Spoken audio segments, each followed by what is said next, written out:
Good rainy afternoon, Prepper Nation. This is John, of course. Before we get into the video, I've got some thoughts here today, but before we get into it, I have some people I need to thank. Very important. I always try and thank people that support me, PayPal, Patreon, etc.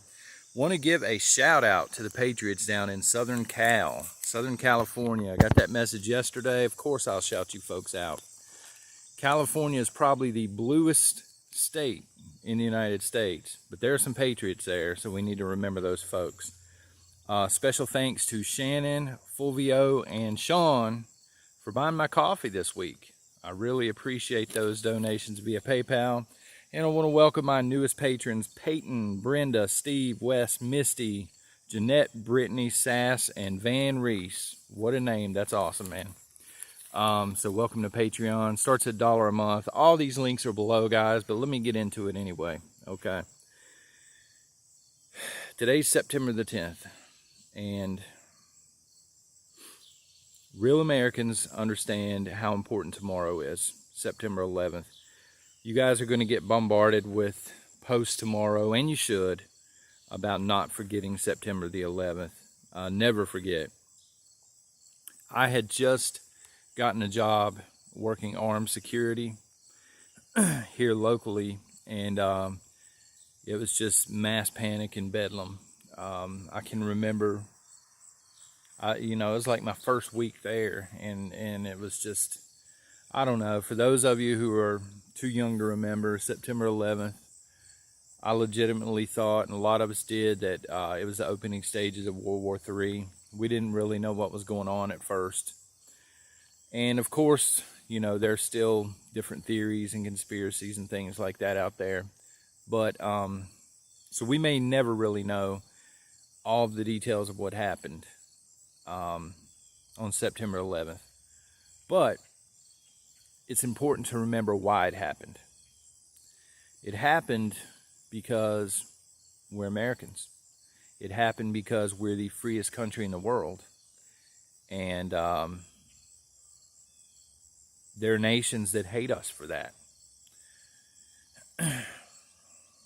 And the reason I'm bringing this up, folks, is since 2001, I've noticed a trend, and that is after September 11th, that really seems to be, at least in my mind, when we started this whole political correct culture. You know what I'm saying? That seemed to be the time when people, I don't want to say ashamed, but people started bashing the American flag. But up until September 11th, this country was divided, politically, but we were all proud to be Americans. We were all proud of the American flag. And so to tell you a little story, this happened earlier this week. I'm in the pharmacy here locally with my wife, and some man baby, pharmacist actually, but a man baby, stared me down like he wanted to kill me. I'd never seen this cat before in my life. And, I wasn't threatened, I was carrying, and maybe that's why. But, on top of that, he was 130 pounds. I could have ripped his arms off and beat him to death with his own arms. But I'm not a violent individual. And so it struck me as odd, though. I could tell by the way this guy was looking at me. He could have killed me. And I didn't realize at the time why that was. But as we're leaving the pharmacy, an elderly man, sweet man, he stopped me at the door as he was coming in, and he saluted me. And then he brushed my shoulder and he said, "Thank you." And he had a hat on that said Korea Veteran. And I realized at that point in time that I was wearing a mask. Sometimes I do, sometimes I don't, folks. I know I got some anti-maskers out there, and I hate them myself. I don't think they work. But in some situations, I try and be respectful here. If it's really hot outside, which in the South, when it gets really hot, it's humid also, and it's hard to breathe, I don't wear them. But this particular day, I had it on, and it's an American flag. And I realized at this point in time, the pharmacist was looking at me. I don't know if he was communist or socialist or whatever, Antifa, but this is why he was staring at me. He was, I guess, anti-American, or anti-American flag, maybe.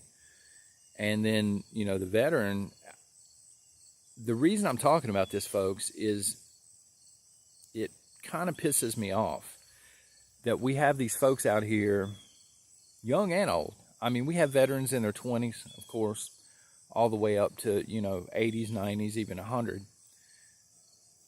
who put their life on the line for this country.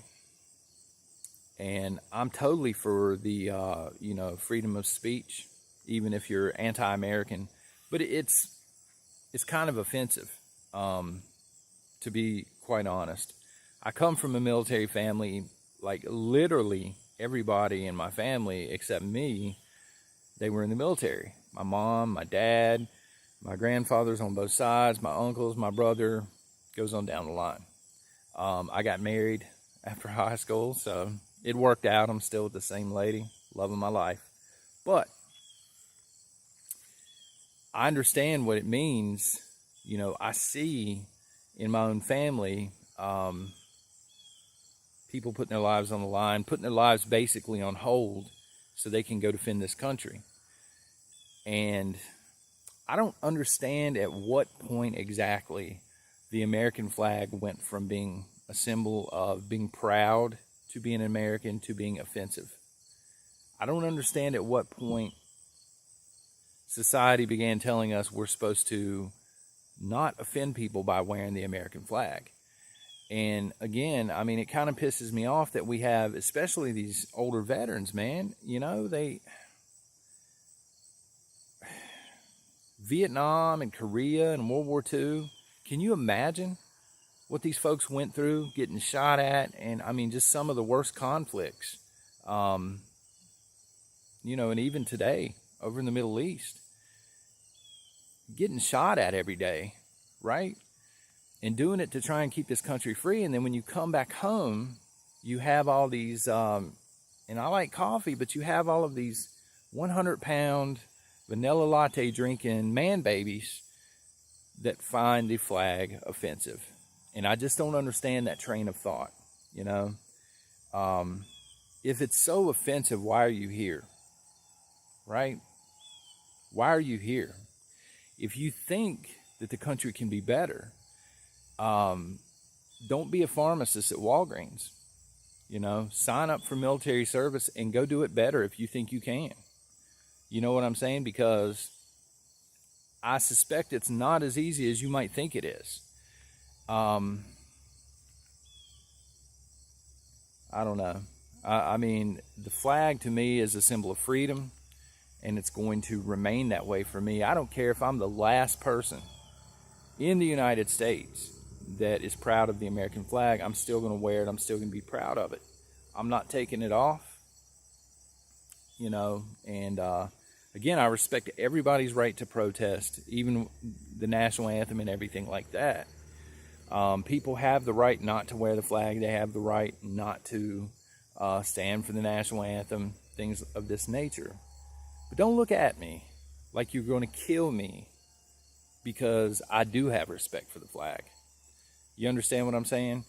And even if you have a problem with the United States and you refuse to move and you're just trying to disrupt the system and be part of a movement, comrade, even if this is the case, at least respect the fact that the men and women in uniform, past and present, they had the balls that you don't have, right? They have kept this country free.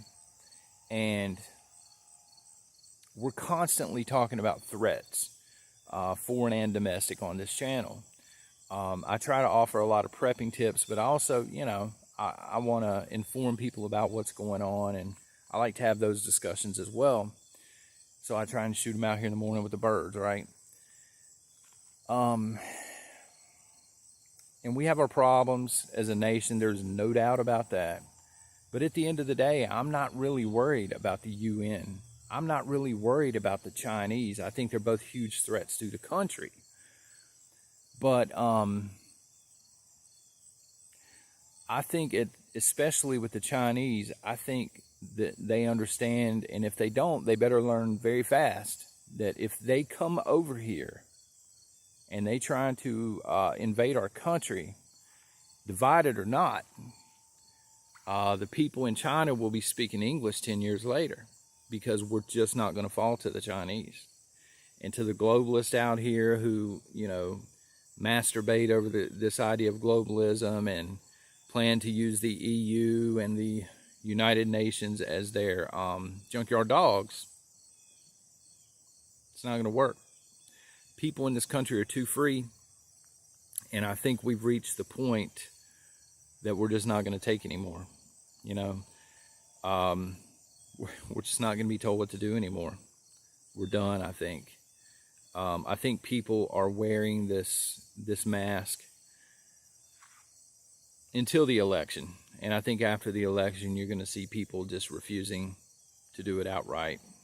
So we'll see. That's just my prediction, folks. But anyway, I don't want to keep rambling, folks. Just tomorrow, September 11th, just understand what it's about, Understand that you live in the greatest country that has ever existed. And understand that thousands of people, September 11th, 2001, died. And their only sin was they were part of the greatest nation ever. And jealousy from outside influences, jealousy is what killed these people. And we can never forget that. All right. Anyway, this is John. I hope you guys have a great rest of the day, and God bless each of you.